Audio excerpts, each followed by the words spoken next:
मैंने प्रभु को वेदी के ऊपर खड़ा देखा, और उसने कहा, खंभे की कंगनियों पर मार जिससे डेवढ़ियां हिले, और उनको सब लोगों के सिर पर गिरा कर टुकड़े टुकड़े कर, और जो नाश होने से बचे, उन्हें मैं तलवार से घात करूंगा, उनमें से एक भी न भाग निकलेगा, और जो अपने को बचाए, वह बचने न पाएगा। क्योंकि चाहे वे खोद कर अधोलोक में उतर जाएं, तो वहां से मैं हाथ बढ़ाकर उन्हें लाऊंगा, चाहे वे आकाश पर चढ़ जाएं, तो वहां से मैं उन्हें उतार लाऊंगा। चाहे वे करमेल में छिप जाएं, परंतु वहां भी मैं उन्हें ढूंढ ढूंढ कर पकड़ लूंगा, और चाहे वे समुद्र की थाह में मेरी दृष्टि से ओट हो, वहां भी मैं सर्प को उन्हें डसने की आज्ञा दूंगा। और चाहे शत्रु उन्हें हाँक कर बंधुआई में ले जाएं, वहां भी मैं आज्ञा देकर तलवार से उन्हें घात कराऊंगा, और मैं उन पर भलाई करने के लिए नहीं, बुराई की करने के लिए दृष्टि करूंगा। सेनाओं के परमेश्वर यहोवा के स्पर्श करने से पृथ्वी पिघलती है, और उसके सारे रहने वाले विलाप करते हैं, और वह सब की सब मिस्र की नदी के समान जो जाती है, जो बढ़ती है फिर लहरें मारती और घट जाती है। जो आकाश में अपनी कोठरियां बनाता, और अपने आकाशमंडल की नींव पृथ्वी पर डालता, और समुद्र का जल धरती पर बहा देता है, उसी का नाम यहोवा है। हे इस्राएलियों, यहोवा की यह वाणी है, क्या तुम मेरे लेखे कुजियों के समान नहीं हो?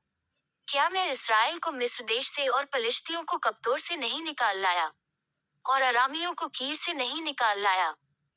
देखो, परमेश्वर यहोवा की दृष्टि इस पापमय राज्य पर लगी है, और मैं इसको धरती पर से नाश करूंगा, तो भी मैं पूरी रीति से याकूब के घराने को नाश न करूंगा, यहोवा की यही वाणी है।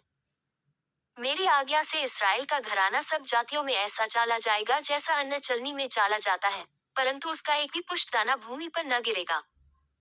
मेरी प्रजा में के सब पापी जो कहते हैं कि वह विपत्ति हम पर न पड़ेगी और न हमें घिरेगी, वे सब तलवार से मारे जाएंगे। उस समय मैं दाऊद की गिरी हुई झोंपड़ी को खड़ा करूंगा, और उसके बाड़े के नाकों को सुधारूंगा, और उसके खंडहरों को फिर बनाऊंगा, और जैसा वह प्राचीन काल से था, उसको वैसा ही बना दूंगा। जिससे वे बचे हुए अदोमियों को वरन सब अन्य जातियों को जो मेरी कहलाती है, अपने अधिकार में ले। यहोवा जो ये काम पूरा करता है, उसकी यही वाणी है। यहोवा की यह भी वाणी है, देखो, ऐसे दिन आते हैं कि हल जोतने वाला लिवने वाले को और दाख रौंदने वाला बीज बोने वाले को जलेगा, और पहाड़ों से नया दाख मधु टपकने लगेगा, और सब पहाड़ियों से बह निकलेगा। मैं अपनी प्रजा इस्राएल के बंधुओं को फेर ले आऊंगा, और वे उजड़े हुए नगरों को सुधार कर उनमें बसेंगे। वे दाख की बारियां लगाकर दाख मधु पिएंगे, और बगीचे लगाकर उनके फल खाएंगे। मैं उन्हें उन्हीं की भूमि में बोऊंगा, और वे अपनी भूमि में से जो मैंने उन्हें दी है, फिर कभी उखाड़े न जाएंगे। तुम्हारे परमेश्वर यहोवा का यही वचन है।